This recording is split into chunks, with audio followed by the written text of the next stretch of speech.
enfrentar los desafíos en este camino del emprendimiento y de la organización de proyectos, como les decía. Es por eso entonces que vamos a dejar con ustedes entonces a Manuel Holguín y esperamos que disfruten de lo mejor entonces en sus casas de este segundo taller de todos los que se vienen en Impulsa los Ríos. Bienvenido, Manuel. Te dejamos Gracias, Lía. sin más Voy a, preámbulos. sin más preámbulos. No, a mí me emocionó el video, estuvo muy bonito el video al principio. ¿Ah? Voy a compartir pantalla y para comenzar a compartir los contenidos de esta taller, ¿no es cierto? Creo que ahí estamos, ¿sí? Perfecto. Ok, en primer lugar, gracias a todos por estar acá.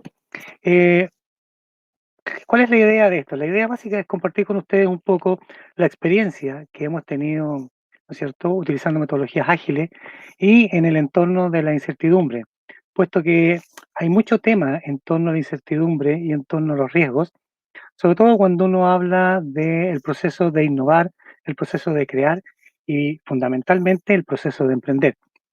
Ahora, vamos a entrar en materia. Primero, algo que está claro y que la pandemia nos lo hizo ver, es que la incertidumbre llegó para quedarse, ¿sí? La pandemia mundial y sus rebrotes, que eventualmente no parecieran tener fecha de término. Por otro lado, tenemos el proceso que se había iniciado mucho antes de la pandemia y que tiene que ver con los procesos de transformación digital, que lamentablemente y estadísticamente tienen solo un 30% de éxito en el mundo. O sea, básicamente hay un 70% de iniciativas, hay un 70% de procesos de transformación digital que no dan la talla, no llegan a la altura de lo esperado. Y finalmente estamos, ¿no es cierto?, viviendo un mundo cada vez más incierto y complejo en términos de tecnologías, economía y algunas crisis sociales con estallido en diversos lugares del planeta. La incertidumbre llegó para quedarse. Ahora, en términos generales, bueno, ya me presentó Lía, no voy a hacerlo rápido esto, ¿ya? Esposo, padre, desarrollador de software, experto en seguro y emprendedor, como dijo Lía, ¿ya? Aquí algunos hitos respecto de estos procesos de agilización. Y participo, soy parte, soy socio junto con Agustín Villena, ¿no es cierto?, que es pionero de la agilidad en Chile, en una consultora, somos una consultora boutique, somos 6 personas y nos dedicamos a esto del mundo de la agilidad en diversos ámbitos, diversos rubros. Y trabajamos con estos dos señores también, que son partners internacionales. Por un lado está Alistair Coburn, que es este señor de aquí de camiseta, muy contento, que él es uno de los firmantes del manifiesto ágil. Y a su lado tenemos a David Anderson, que es el creador de uno de los métodos más utilizados en agilidad, que es el método Kanban. Ahora, ¿dónde hemos andado paseando con estos temas? Básicamente, hemos tenido presencia y experiencia en altos lugares del planeta, como se puede ver ahí, y también hemos hecho clases para dos de las universidades más importantes de Chile. Nosotros nos definimos con algo que es un concepto bien importante que voy a compartir con ustedes, y que es el concepto de que nosotros nos gusta sentirnos con nuestro rol, un rol más bien de Sherpas, ¿ya? Que son estos señores que ayudan a que los montañistas hagan cumbre en el Everest, ¿no es cierto?, en los Himalayas. ¿Y por qué este concepto?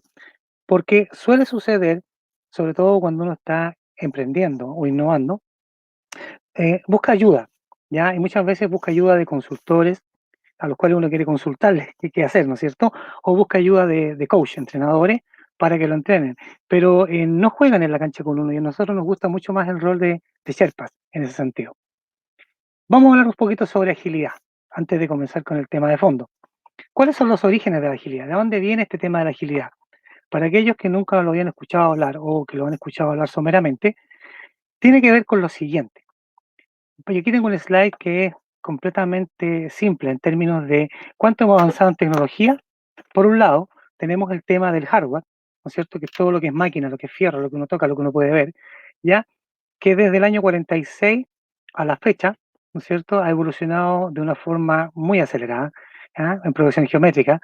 Teníamos en el año 46 un ENIAC de 27 toneladas, que era una máquina gigantesca que solo podía sumar y hacer ciertos cálculos, y se quemaban bombillos a cada rato, hasta pasar por modelos IBM, Intel y los portátiles, y llegar hasta los smartphones, que hoy día tienen una capacidad increíble.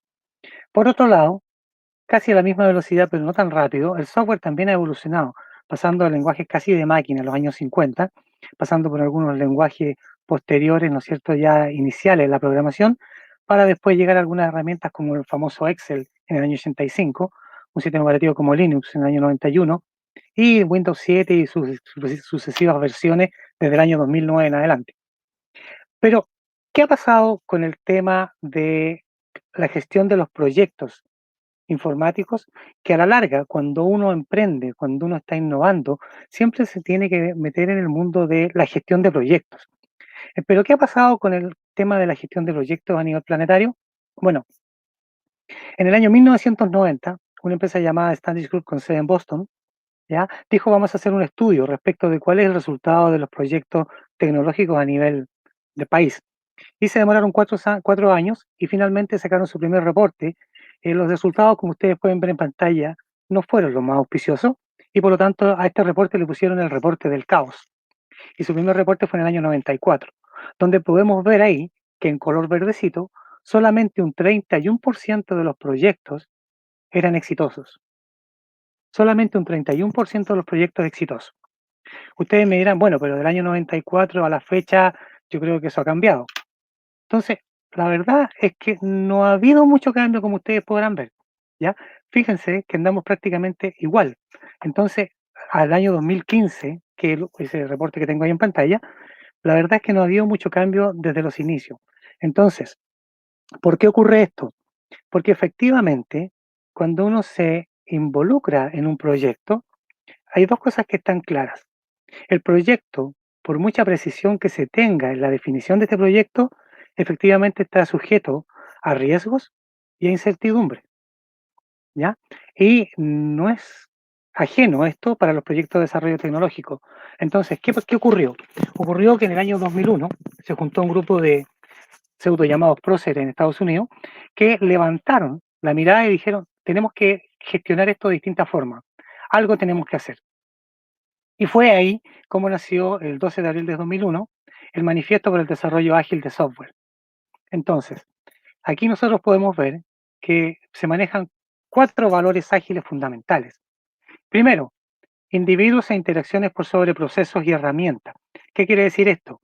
Significa básicamente que más allá de desarrollar tecnología, tenemos que visualizar y poner foco en qué es lo que la gente requiere, qué es lo que ellos esperan de un proyecto de desarrollo tecnológico.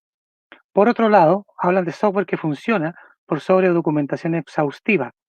Básicamente, estas metodologías vienen a simplificar la forma de gestionar los proyectos en función de poner foco en crear cosas que funcionan.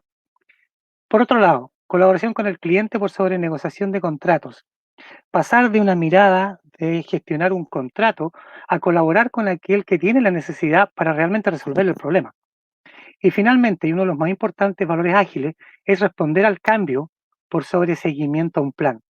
Y esto es bien relevante. Y vamos a volver sobre estos valores ágiles acá. ¿Por qué? Porque efectivamente estos valores ágiles, acuñados en este manifiesto, dieron pie a todo un movimiento que hasta el día de hoy sigue creciendo y evolucionando. ¿Cómo ha crecido y evolucionado?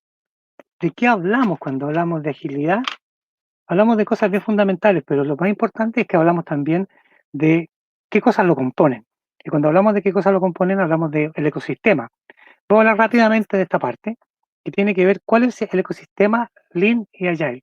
Y aquí aparece el Lean, y ahora les voy a explicar por qué. Porque muchos de los principios que se aplican hoy día en agilidad datan del año 1939 con la presencia del señor William Edwards Deming, el padre del pensamiento profundo.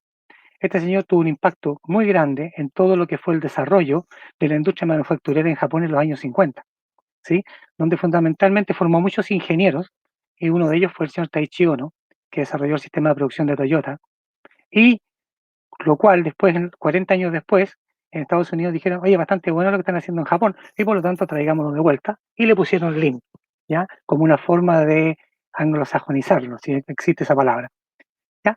Podríamos en el año 86 también, el señor Takeuchi Nonaka escribieron un paper explicando cómo deberían trabajar los equipos que desarrollan nuevos productos de juego, que fue bastante interesante porque marcaba el inicio de cómo debiera plantearse un equipo para poder tener mejores resultados. De ahí nació uno de los frameworks de trabajo o marcos de trabajo de agilidad conocido como Scrum. que lo sistematizaron Sutherland y Schwaber en el año 96. También en paralelo prácticamente aparecieron patrones de diseño, Extreme Programming, una forma de desarrollar software, ¿no es cierto?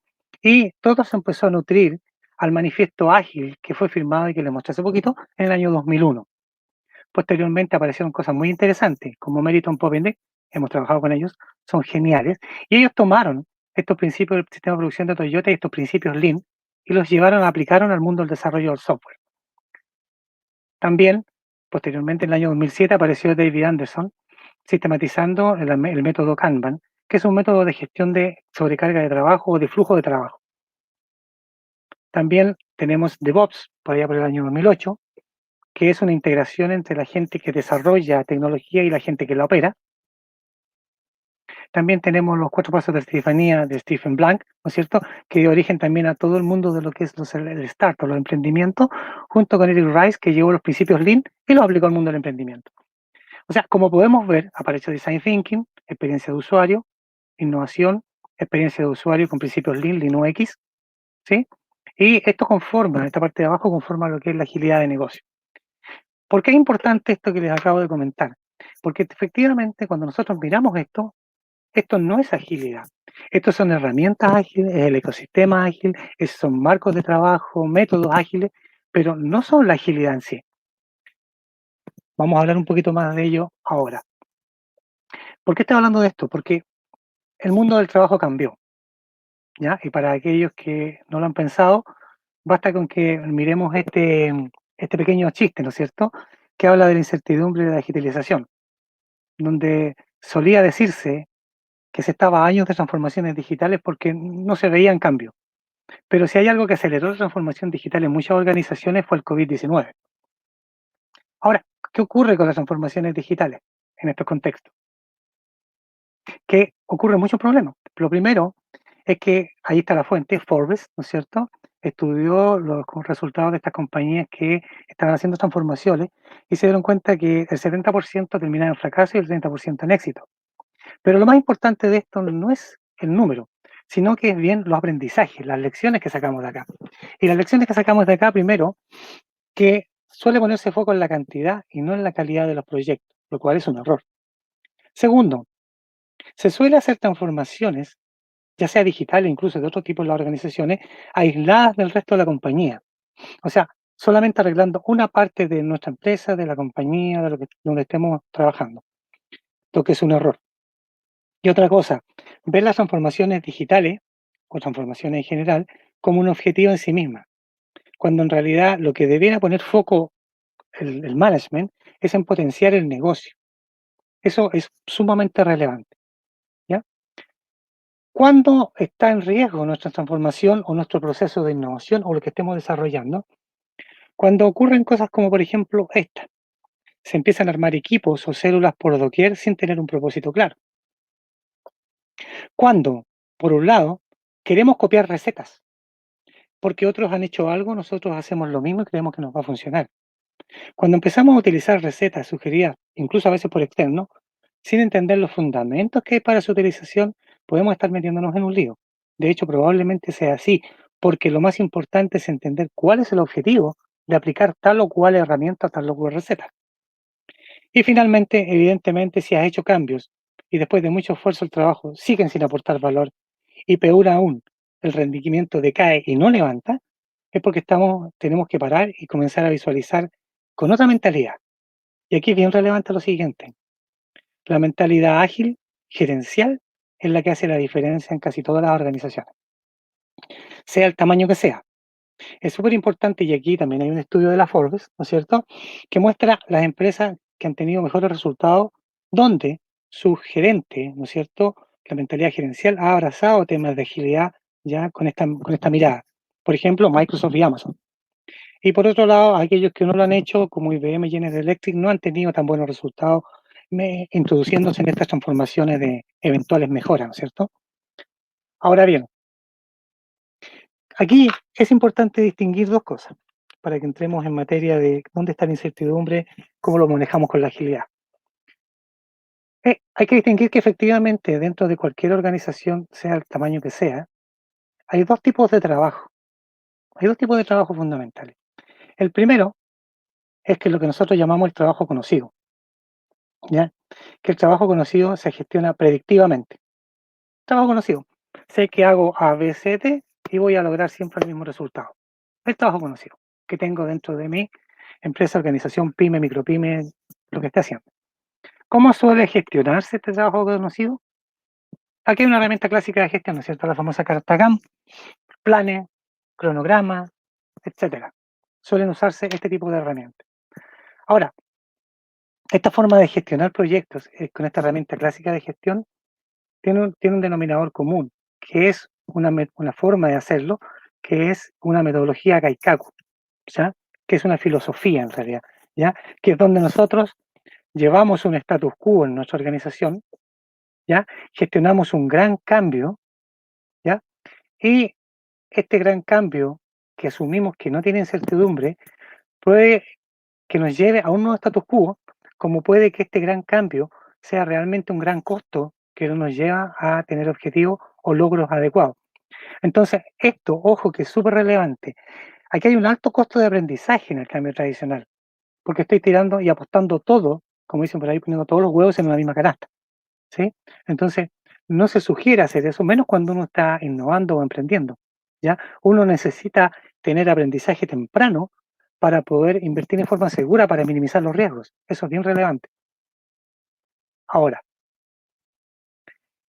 acá tenemos dos efectos indeseados que se producen con esta mirada. Primero, hay una entrega tardía de valor esperado. Cuando hago grandes planes y espero mucho tiempo para ver los resultados, efectivamente ocurre que muchas veces incluso estos resultados son extemporáneos, o sea, ya ni siquiera aplican al contexto en el cual se desarrollaron o se diseñaron. Y finalmente, son procesos de largo plazo.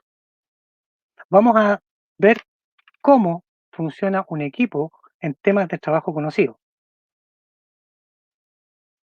Corre video. Este video no tiene audio, es un equipo de Fórmula 1 y muestra cómo sistemáticamente, cada vez que el vehículo llega a pits, ellos van perfeccionando este que para ellos es un trabajo conocido.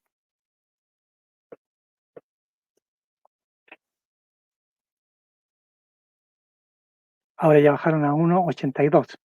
Aquí lo muestran en cámara lenta, muestran el proceso y después lo muestran en cámara lenta para que uno sea consciente de, digamos, los pasos que ellos dan.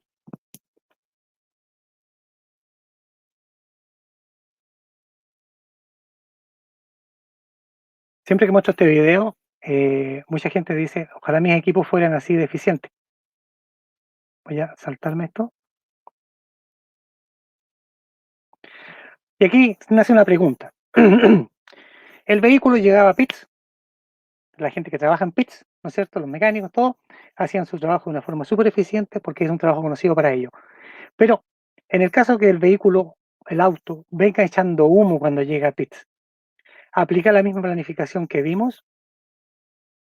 La respuesta es no, evidentemente no, porque hay algo que no está bien, hay algo que no está ocurriendo, ¿sí? Hay algo que evidentemente hay que corregir, hay que mirar. Entonces nos enfrentamos a algo inesperado, de lo cual tenemos que hacernos cargo.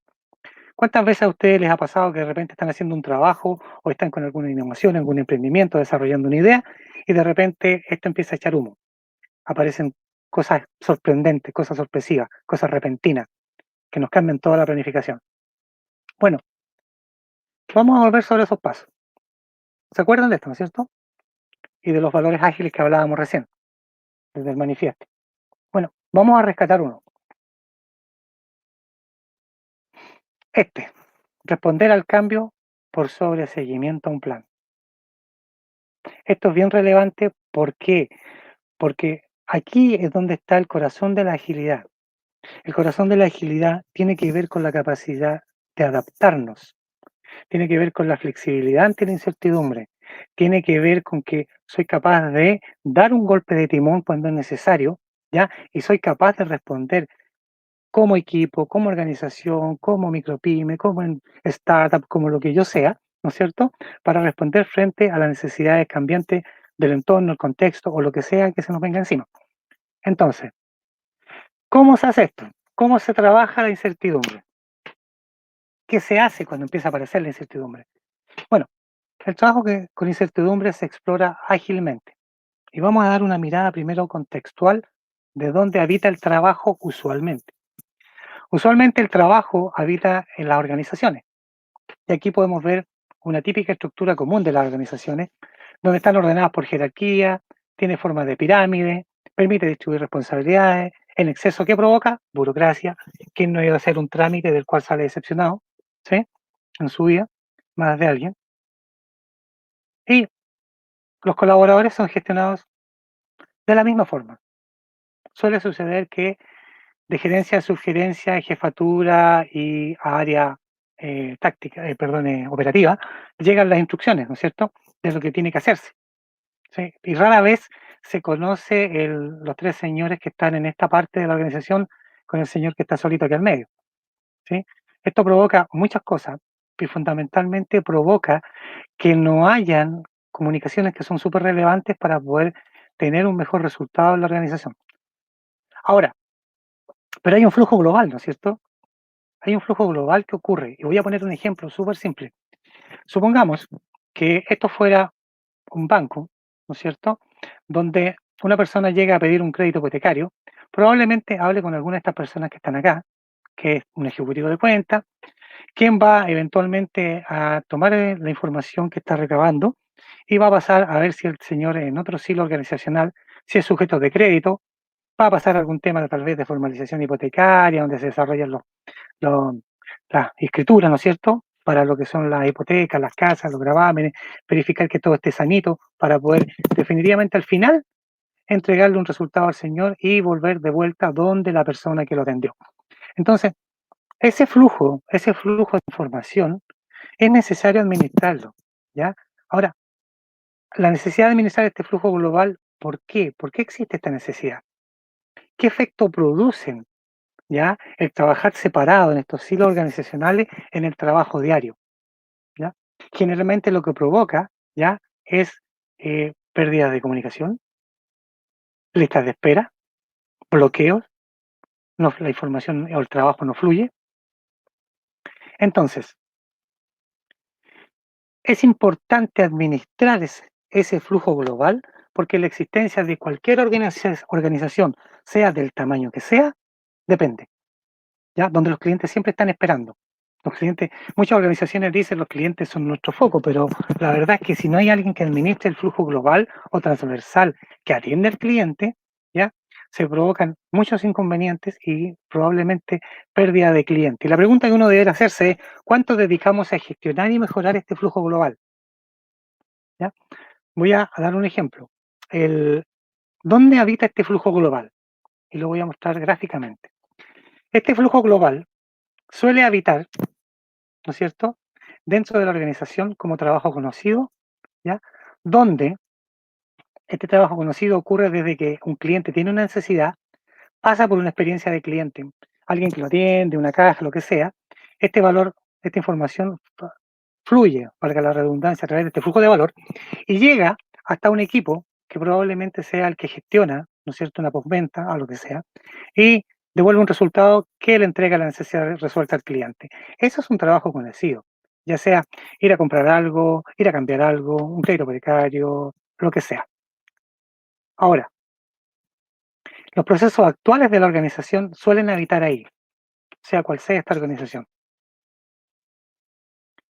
Ahora, ¿qué es lo que ocurre? El trabajo conocido, ¿ya? Se ve muchas veces complicado por algo que se llama efectos indeseados o que también le llaman oportunidades de mejora, que es donde están estas estrellitas rojas, ¿no es cierto? Que es donde empiezan a habitar estos problemas que uno de repente se empieza a encontrar, ya sea porque cambiaron las condiciones del entorno o sorpresa, la incertidumbre de no, ¿sí? Problemas con la experiencia del cliente o problemas en el funcionamiento interno, ¿ok? Ahora, hay, ese es el típico trabajo conocido que nosotros tenemos que realizar a diario y que es el que genera los ingresos a la larga también, ¿ya? Pero aquí es donde viene el otro tipo de trabajo y que tiene que ver justamente el que se requiere tener para poder gestionar la incertidumbre, ¿ya? Porque primero, toda empresa existe para resolver las necesidades de sus clientes y de ahí vienen sus ingresos, ¿sí? Entonces, aparece este nuevo trabajo, que nosotros lo tenemos aquí en Color Azul, que es el trabajo exploratorio. Ahora, el trabajo exploratorio, ¿ya? Tiene por objetivo liberar el potencial en la organización. ¿Qué quiere decir esto? Quiere decir que hay muchas posibles cosas que la organización puede hacer para mejorar, puede hacer para lograr captar más clientes, captar más mercado o funcionar de mejor manera. ¿Ya? Aquí el objetivo de este trabajo azul o trabajo exploratorio, ¿ya? Es liberar el potencial en la organización de navegar la incertidumbre, de afrontarla de buena manera y de poder bajar los riesgos frente a cualquier imprevisto que surja. Pregunta, ¿qué pasa si la exploración no es permanente en una organización? Y aquí me voy a detener un segundito. Normalmente solemos pensar que cuando ya tenemos un producto o un servicio funcionando, hemos llegado a un momento en el cual ya no es necesario seguir preocupándonos de mejorarlo. Todo es mejorable, todo proceso, todo producto, todo servicio. ¿Ok? ¿Por qué es tan relevante esto? Porque cada vez que nosotros tenemos conformismo con la situación en que tenemos a nuestra organización, a nuestra empresa, a nuestra startup, lo que sea, caemos en cuenta de que efectivamente comienza eventualmente en el futuro a degradarse el servicio o alguien competidor lo hará mejor que nosotros prontamente y nos podemos ver en problemas. Ahora, la mirada, la mirada aquí y para poder enfocar esta parte es justamente que se tiene que tener un trabajo exploratorio para afrontar la incertidumbre y bajar los riesgos, minimizar los riesgos.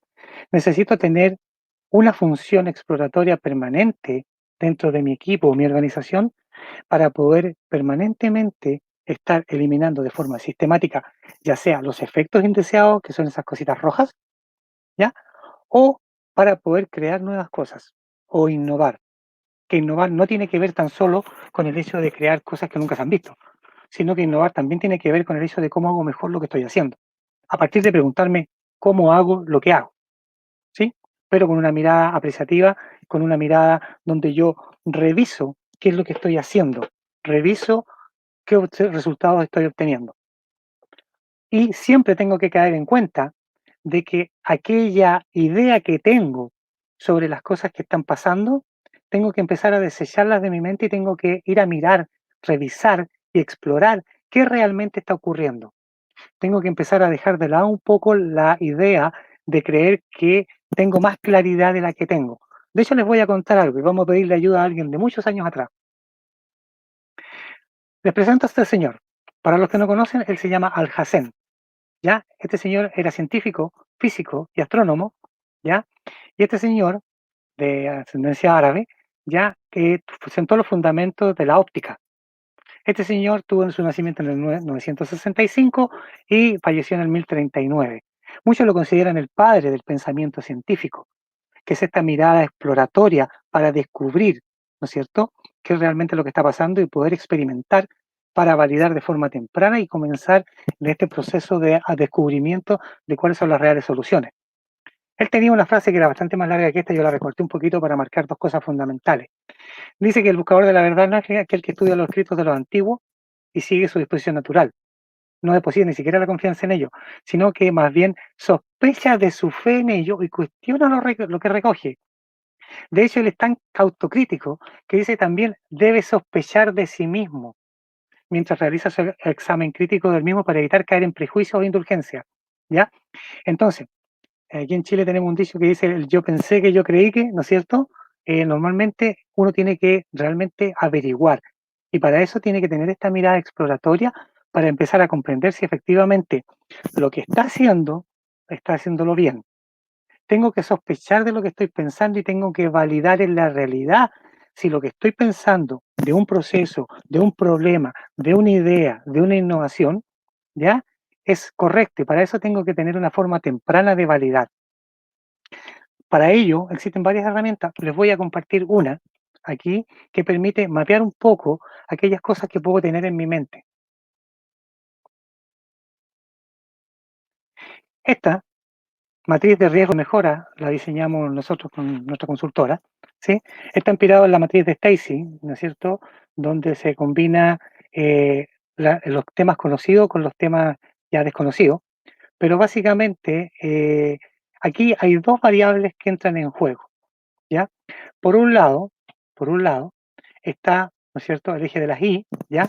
Que tiene que ver con el tema de los acuerdos sobre la intención, ¿ya? Es sumamente importante crear y construir entendimiento compartido con los solicitantes, ¿ya? Y con aquellos que están propiciando una idea, ¿ya?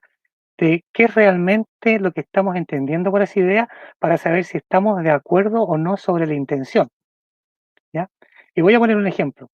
En más de alguna organización he visto que dos o más directores, gerentes, personas están de acuerdo, muy de acuerdo, en que hay que construir tal vez alguna herramienta digital en particular o tal vez algún producto en particular.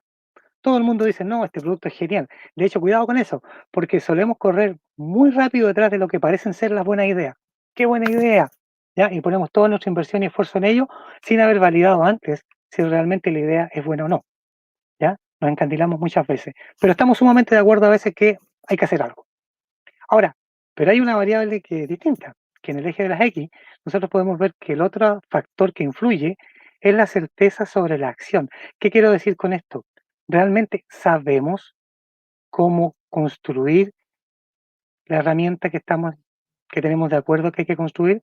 ¿Sabemos cómo lograr ese producto que todos estamos de acuerdo que tenemos que tener? ¿Ya? Y para ello, nosotros ponemos valores acá súper simples. Acá, en la primera parte de la X, sabemos que hay un momento en el cual todos sabemos cómo hacer algo, en lo que estamos todos de acuerdo. Sí, si es así, estamos hablando de trabajo conocido. Lo podemos ejecutar. O sea, todos estamos de acuerdo en algo y todos sabemos cómo hacerlo. ¿Ya? Pero a medida que nos vamos alejando hacia la derecha y nos vamos poniendo más a su lado, nos encontramos que, por ejemplo, una persona en el equipo sabe cómo hacerlo. ¿Habrá alguien en mi organización que sabe cómo hacerlo? ¿Hay alguien en el mundo que sabe o nadie sabe? Cada vez que nos acercamos más hacia el color azul, tenemos que tener esta mirada de trabajo exploratorio, porque tenemos mucho que descubrir. Lo mismo pasa con el acuerdo. Si no estamos de acuerdo en algo, tenemos que ponernos de acuerdo con muchas personas, también nos estamos alejando de la certeza y por lo tanto el trabajo conocido. ¿Sí? Y por lo tanto entramos en el mundo de lo exploratorio. Esto es bien relevante porque con esta mirada nosotros nos hemos dado cuenta, y aquí se los puedo contar, hemos trabajado con más de alguna organización donde tienen un portafolio de proyectos para el año entrante, donde todo el mundo está de acuerdo que hay que construir todas esas cosas que a veces están en portafolio de hasta 120 proyectos, he visto. Y cuando hemos pasado todos esos proyectos por este filtro que están viendo en pantalla, se han dado cuenta que cerca del 70% nadie sabe cómo hacerlo, o con suerte alguien en el mundo, porque nadie lo ha hecho. Sobre todo cuando hablamos en empresas que se dedican plenamente al tema de la innovación. Entonces, de ahí que surge la necesidad de trabajar de forma distinta y con una mirada distinta. Para ello, necesitamos nuevas estructuras para explorar. Primero, vamos a basarnos un poco en la ley de Conway y en los preceptos que Conway decía, que primero uno tiene que armar equipo. Una vez que tiene el equipo, tiene que ver cómo lo va a hacer. Y una vez que sepa cómo lo va a hacer, tiene que definir qué herramientas va a utilizar. Lamentablemente, en muchos lugares solemos partir por las herramientas. No, que me voy a construir una app, que me voy a comprar un equipo, que lo que sea. Solemos partir por las herramientas, lo cual es un grave error. Lo más importante es saber con qué equipo contamos, ¿no es cierto? ¿Qué personas tenemos para hacer el trabajo? ¿Cómo lo vamos a hacer? Y a partir de ahí descubriremos qué herramientas son las que más nos sirven, ¿ya? Entonces, hablando de estructuras. Primera estructura, la más típica, tipo A, donde estamos separados por especialidades. La persona que empaca, la persona que corta, la persona que despacha, la persona que desarrolla, la persona que valida, la persona que pone producción, etcétera. Entonces el tipo A tiene este problema que efectivamente al estar separados, ya hay pérdida de información por cambios de contexto. Más de alguno aquí habrá visto alguna vez el juego del teléfono, ese donde uno se pasa un mensaje, ¿no es cierto?, al oído de la otra persona y se hace correr el mensaje entre varias personas hasta que al final el mensaje inicial con el último muchas veces cambian totalmente. Se pierde mucha información por los cambios de contexto. ¿Ya? Alguien alguna vez me dijo, Manuel, pero sí, pero eso pasa cuando se habla. Distinto es si lo vemos o lo sentimos. Yo le dije, mira, te voy a dar un ejemplo y lo voy a poner aquí en pantalla. Aquí tenemos un ejemplo de pérdida de información por cambios de contexto.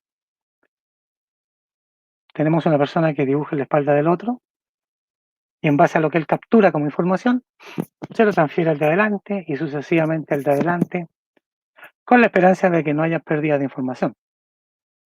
Este experimento lo hemos hecho en varios lugares y siempre resulta algo muy entretenido, ¿ya? Pero que es algo en lo cual hay que poner foco. Y uno de los fundamentos que existen en las metodologías ágiles es evitar la pérdida de información por cambio de contexto. Bueno, ahí vemos que el primer muchacho de acá terminó una tortuga, el del medio entendió que parece que era algo así como un pajarito, y el último definitivamente capturó algo que no era ni lo uno ni lo otro, sino que algo que era bastante menos agraciado. ¿Sí? Entonces, Takeuchi Nonaka, cuando escribieron su paper explicando cómo deben funcionar los equipos para desarrollar nuevos productos de juego, dijeron, ¿saben qué? También ocurre a veces que hay una forma de trabajo que es la tipo B, que funciona mejor, porque ya hay un traslape, ¿no es cierto? Es como la carrera de las postas, del 4%, ¿no es cierto? Donde yo no le tiro el bastón a la otra persona, sino que se lo entrego durante un periodo de tiempo en el cual vamos corriendo juntos, hasta que ya lo tiene bien firme y sigue corriendo solo. Esa es una buena forma, ¿ya? Porque efectivamente es bastante mejor que la anterior, porque hay un traspaso explícito, como ahí dice, y es más colaborativo. ¿Ok? Bueno, pero ¿habrá alguna forma mejor? Sí, definitivamente, hay una forma mejor. Y Takeuchi y Nanaka dijeron, ¿sabe qué? Debiéramos trabajar juntos en especialidades, ¿ya? Solapando aún más el trabajo, pero haciéndolo más inclusivo, más colaborativo, como si fuéramos un solo equipo, ¿ya? Y eso permite y hace un cambio brutal a la hora de obtener resultados. ¿Por qué? Porque efectivamente lo que queremos nosotros es que hayan especialidades que colaboren integradas, porque solo así podemos tener una mirada integral, solo así podemos explorar de mejor forma y solo así podemos enfrentar la incertidumbre. ¿Ok? Como el equipo exploratorio ágil tiene estas características. Primero, alineamiento. Mucho se habla de colaboración en muchos lugares, ¿ya? Y mucha gente entiende colaboraciones como compartir con el otro información, entregar lo que espera, recibirle un trabajo, pero en realidad la colaboración tiene que mucho más que ver con lograr juntos un objetivo en común. Como bien dice ahí, alineamiento, donde el equipo posee una intención en común, un desafío, y está co-creando de forma multidisciplinaria. ¿Ok? La segunda característica es la autonomía de know-how y decisional. Quiere decir que es importante que los equipos exploratorios tengan la capacidad de autonomía, o sea, que no necesiten estar pidiendo permiso para hacerlo todo, ya que puedan tener alguna independencia. Y segundo, ¿no es cierto?, que tengan los conocimientos claves para poder hacer el trabajo y para poder tomar una decisión sin tener que estar pidiendo permiso de vuelta tampoco. Y tercero, disponibilidad y foco. Idealmente serían exclusivas las dedicaciones, pero cuando no, es bueno designarle ciertos periodos o espacios de tiempo con dedicaciones adecuadas para poder resolver el problema que están abordando. ¿Ok? Entonces, como resumen de esta porción de la charla, ¿ya? Tenemos que es fundamental para navegar la incertidumbre y minimizar los riesgos en cualquier cosa que nosotros emprendamos, evitar gestionar de forma predictiva, como cuando fuera trabajo conocido, donde uno normalmente, ¿qué es lo que hace? Un análisis, un diseño, construye, valida y después entrega productos o soluciones, ¿no es cierto? O servicios que ya ha diseñado, ya ha seguido por este proceso, pero eso sirve cuando el trabajo es conocido, ¿ya? Cuando el trabajo conocido, bingo, ahí vas a andar bien porque no van a haber grandes problemas de incertidumbre. No obstante, siempre hay riesgo en todo, pero la incertidumbre va a ser mucho más baja, porque además probablemente todos en tu equipo saben cómo hacerlo o alguien del equipo.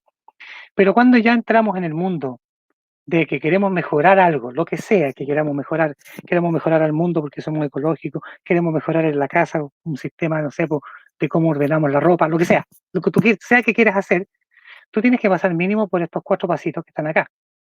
Primero, destinar tiempo a entender el problema y sus causas. Y aquí voy a recurrir a nuestro amigo Einstein, que él decía que que si tuviera una hora para resolver un problema, pasaría los 55 primeros minutos entendiendo el problema y los 5 minutos finales aplicando la solución. ¿Ok? Muchas veces nos saltamos directamente a la solución y tenemos la tendencia a saltarnos a las soluciones. Existe un concepto que se llama economía cognitiva y es la tendencia del ser humano a buscar la solución más simple mientras más complejo el problema, cuando debiese ser al revés. ¿Sí? El segundo paso, cuando yo entiendo el problema y sus causas, soy capaz de diseñar un experimento para poder saber si mejoro o no el problema que estoy teniendo.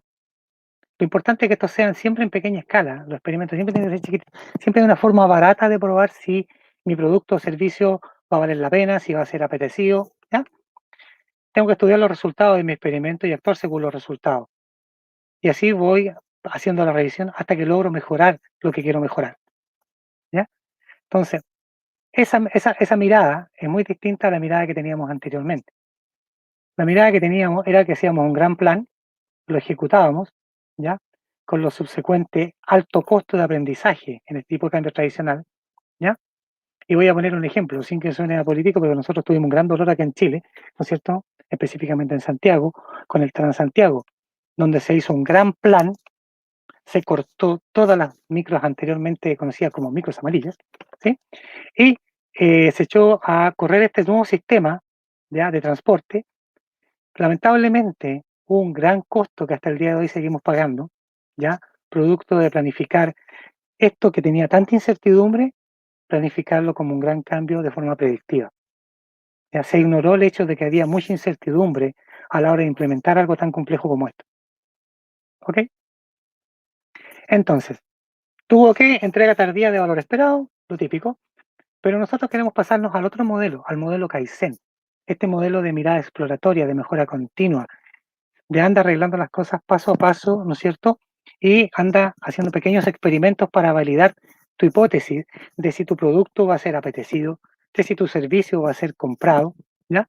Porque tú quieres aprender rápido. Entonces, lo ideal es hacer pequeños experimentos que te den una entrega temprana de valor y así sucesivamente tú puedes ir avanzando en la resolución de tu problema, teniendo pequeños costos en el aprendizaje para poder lograr valor lo más temprano posible y asegurar llegar al puerto donde quieres llegar. Esta es la mirada ágil, esta es la mirada Kaizen, ¿sí? Mejorar pasito a pasito. Grandes cambios pueden producir grandes dolores y por ende grandes riesgos también. ¿Ok? Ahora, ¿cuál es la gracia de esto? Que tiene resultados a corto plazo. Porque yo necesito eliminar la incertidumbre rápido. Yo necesito saber rápido si voy por el camino correcto. ¿Ya? Contra los procesos de largo plazo. Ahora, ¿por qué uno debiera estar siempre con esta mirada exploratoria, con esta mirada de mejora continua, haciendo pequeños experimentos, no creyéndome ni creyéndome dueño de la verdad, pensando que tengo razón en lo que estoy pensando, cuestionarme, como dijo Al-Hassen, el padre del método experimental, ¿ya? Porque uno necesita permanentemente estar mejorando lo que está haciendo, porque si no la competencia lo hace. Y muy bien lo dijo también el padre de la calidad total, el señor Deming, que lo tenemos acá, ¿ya? Que tiene una frase que a mí me encanta mucho, que está en inglés acá, pero dice que no es necesario cambiar, ya que sobrevivir no es obligatorio, dice él. Es un poquito sarcástico, pero es cierto, ¿ya? Porque sin un flujo constante y sistemático de mejoras, ¿qué ocurre con las empresas? Corren el riesgo de desaparecer. Entonces, frente a esto que está en verde, que llamamos acá flujo de valor o trabajo habitual, tenemos que trabajar siempre en procesar la mejora, aplicar mejoras sobre ello, porque si no tenemos el riesgo de desaparecer, porque si no la entropía nos mata. ¿Ok? Continuamos. Necesitamos ser efectivos al explorar. ¿Sí? No sé si han visto este chiste alguna vez. ¿Sin tiempo para mejorar? Alguien ofreciendo ruedas redondas y no nos detenemos a cambiarla porque estamos muy ocupados. ¿Alguien le ha pasado que tiene la agenda así? ¿Así de llena? ¿Ok? ¿Cuándo dejamos de aceptar más compromiso? ¿Cuándo dejamos de aceptar compromiso y cuándo ordenamos nuestra agenda? ¿Ya? Les voy a mostrar un experimento rápidamente. Les voy a mostrar un experimento real. Aquí traje una simulación, ¿ya? Pero que tiene que ver con lo siguiente. Vamos a hacer un experimento. Aquí se es un experimento donde se escriben 3 columnas de símbolos: números arábigos, letras del alfabeto y números romanos, ¿ya? Se les pidió a las personas que lo escribieran de 2 formas distintas, hicieran este trabajo. Primero que lo hicieran de forma horizontal y después de forma vertical. Veamos lo que ocurrió.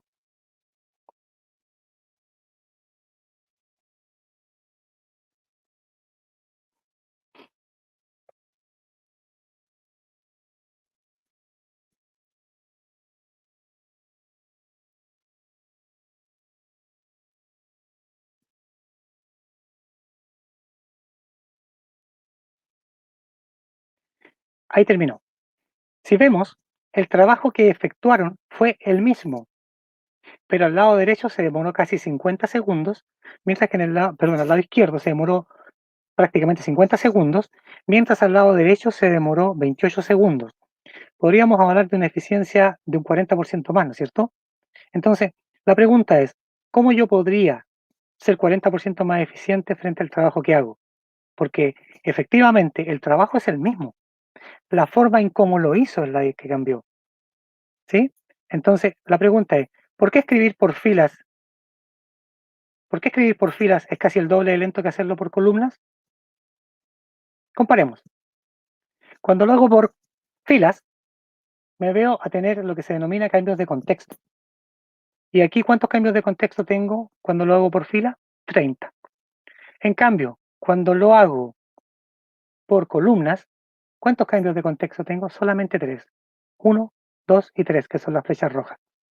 Eso se llama multitasking, multitarea. Es un enemigo invisible y que tenemos que evitarlo a toda costa, ¿ya? ¿Por qué? Porque el costo de la multitarea, en el caso, por ejemplo, acá quedan 3 tareas, ¿ya? Se pierde, ¿ya? El trabajo productivo se degrada de tal suerte que aquí el trabajo productivo llega solamente a un 20%, ¿ya? Y al final terminas trabajando un 57% del trabajo y 43% solamente en cambios de contexto. Entonces la pregunta es, ¿te gustaría recuperar 2 o 3 meses de trabajo al año y no que no se pierdan? Sería ideal, ¿no es cierto? Por eso hay que cuestionarse. ¿Cuántos focos distintos tienes en promedio hoy en día? Si tienes muchos, te va a pasar esto, ¿ya? La consecuencia de llenar la agenda. Hay que limitar el aforo de los compromisos. Y este es un mantra que se usa mucho en agilidad. Para de comenzar y comienza a terminar. Trata de terminar aquellas cosas que están a punto de terminar y trata de evitar tomar nuevas cosas, sobre todo cuando son nuevas ideas que te dan trabajo y cuya hipótesis no has validado, no has explorado para poder saber si es escalable o la podemos hacer crecer o no, o si puedo invertir en ella, ¿ya? Para llevarse y para que vayamos cerrando. Primero, para que las cosas funcionen mejor frente a la incertidumbre, necesitamos líderes involucrados porque el cambio de cultura parte de los líderes. Segundo, y fundamental en esta conversación, es tener una mirada exploratoria, ¿ya? El trabajo exploratorio requiere más disciplina y foco que el trabajo conocido, pero ya nos dimos cuenta que es vital y necesario, ¿sí?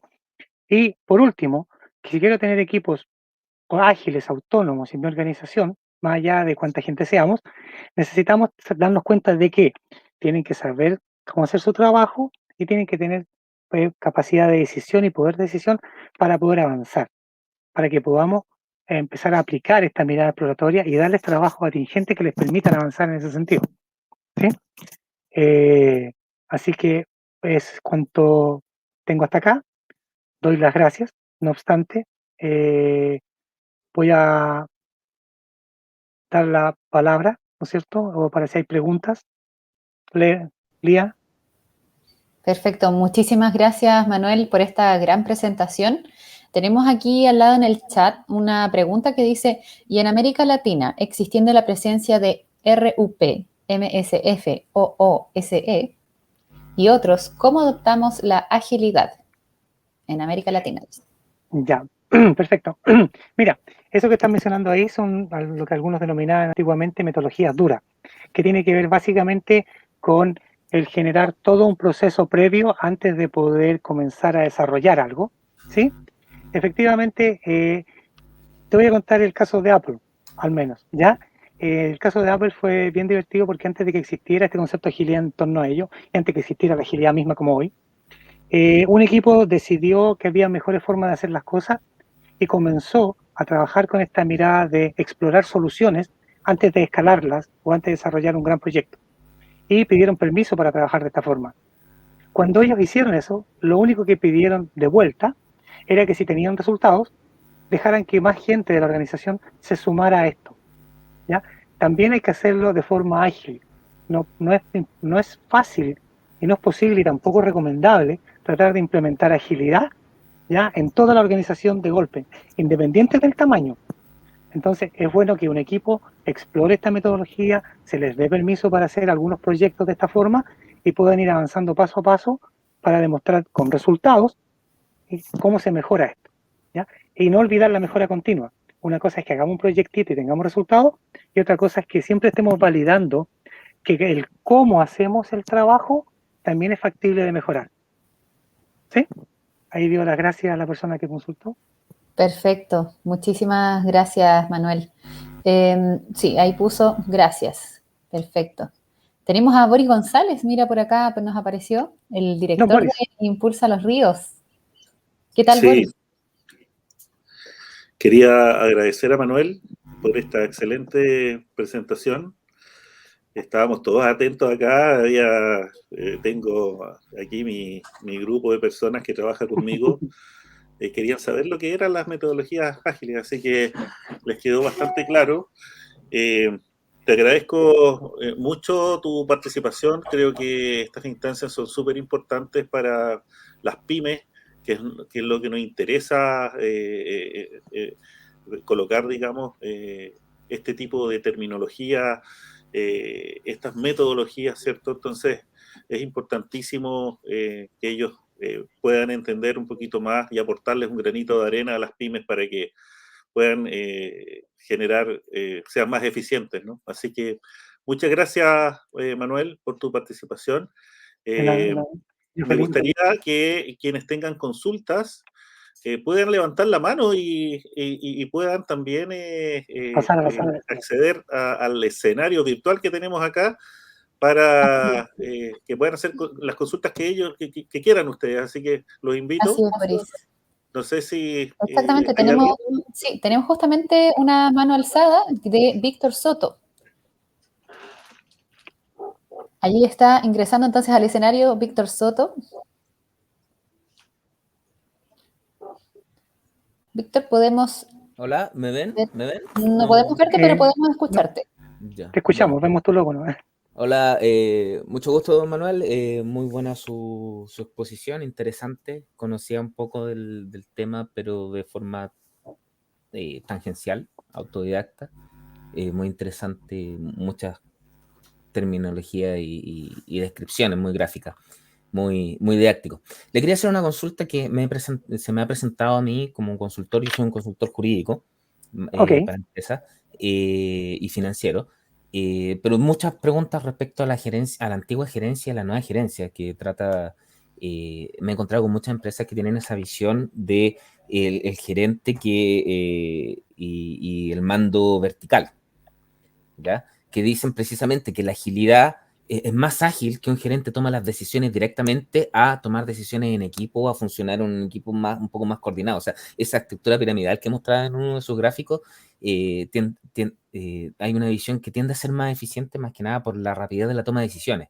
Entonces, ¿cómo se aplica esta teoría de la agilidad o herramienta de este movimiento de la agilidad con este antiguo, en contraste con este sistema gerencial antiguo? Fíjate que tengo hartas respuestas para eso, pero, o sea, tengo una respuesta bien compuesta para eso, que tiene que ver con lo siguiente. Fíjate que uno de los principios ágiles fundamentales es hacer visible el trabajo. Y aquí te voy a dar un hint. El trabajo que normalmente uno realiza es invisible, ¿ya? Es porque es difícil ver cuánto trabajo tiene una persona con solo mirarla. Es difícil saber cuánto trabajo tiene una persona con solo mirar en la pantalla del computador. Entonces, uno de los principios fundamentales es hacer visible el trabajo. ¿Por qué? porque lo que suele ocurrir muchas veces con el estilo habitual de gerenciar es algo que se denomina la burbuja del poder y que tiene que ver con esa percepción del gerente de que todo funciona bien, porque cuando él pide algo, las cosas salen rápido. ¿Y a ustedes por qué no les sale rápido? Es porque no eres el gerente. Entonces hay que tener ojo ahí, que eso es bien relevante y eso es súper vital, hacer visible el trabajo, ¿ya? Para poder cambiar un poco esta mirada y cuando tú haces visible el trabajo, la gestión de equipo no solo se hace más fácil, sino que realmente empieza a pasar lo que tiene que pasar, que es la colaboración, ¿ya? No sé si has escuchado hablar del corazón de la agilidad, pero búscalo en las redes y nosotros Ya. trabajamos codo a codo con Alistair Coburn, que es uno de los firmantes del Manifiesto Ágil, y dijo, vamos a salir de todos estos frameworks gigantes que se han formado y vamos a volver a las raíces del asunto, ¿ya? Y él solamente con 4 verbos levantó la Academia del Corazón de la Agilidad, de la cual somos parte también, y tiene que ver con lo siguiente, dice, todo parte por colaborar de verdad, ¿ya? Y después tiene que ver con dejar los espacios para entregar a partir de la colaboración lo que sea que saquemos. Pero esto no queda completo si no reflexionábamos sobre qué entregamos, cómo lo hicimos, y finalmente, ¿no es cierto? Nosotros tenemos que poner mucho foco en que el punto de partida de toda mejora es la colaboración real. Pero para ello hay que hacer visible el trabajo. Esa visibilización del trabajo, disculpa que te interrumpa, no sé si he terminado la explicación. Esa visibilización del trabajo significa un poco dar a conocer al resto del equipo, de la gerencia, cómo se consiguió el resultado, más que mostrar simplemente el resultado, o es algo más, o va por otro lado. Fíjate que tiene que ver más que básicamente tiene que ver más que nada con la sobrecarga de trabajo.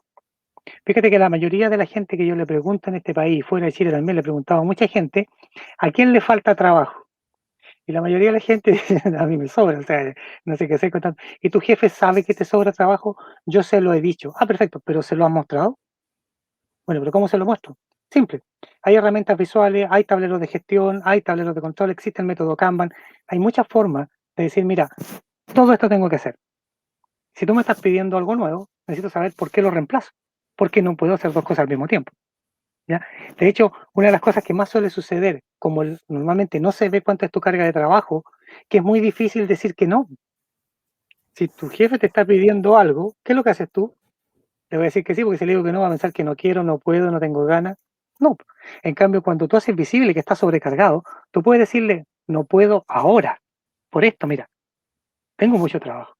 Y ahí está, tú lo estás viendo. ¿Sí? Correcto. Entonces, investiga sobre el método Kanban. Te puede servir mucho. Sí. Muchas gracias, don Manuel. Y gracias a los organizadores. Gracias a ti, Víctor, por la pregunta. Y muchas gracias también a Manuel nuevamente por estas respuestas y por estas orientaciones que nos ha dado el día de hoy en este ya segundo taller, Metodologías Ágiles, dentro del marco de nuestro evento Impulsa los Ríos. Manuel, te dejo invitadísimo también a participar de Impulsa los Ríos los días 1, 2 y 3 de octubre, ya va quedando cada vez menos. Y también te invitamos al finalizar esta transmisión a nuestro salón social, así como también invitamos a todos los espectadores que nos están viendo desde la plataforma Airmeet y a quienes nos están viendo desde Facebook también para que puedan unirse quizás al link de impulsalosríos.com. Ahí está también el link para ingresar a la plataforma Airmeet, que es la misma plataforma donde se va a realizar esta gran feria virtual internacional con el fin de generar redes y conexiones comerciales, ¿cierto?, entre los empresarios de la región de los ríos con el exterior y con el mundo entero, ojalá. Así que volvemos a agradecer entonces las palabras y las orientaciones de Manuel Holguín. Muchísimas gracias. Esperamos que a todos les haya servido y que sea de gran utilidad para sus emprendimientos. Boris, ¿algo más que agregar? No, muchísimas gracias nomás.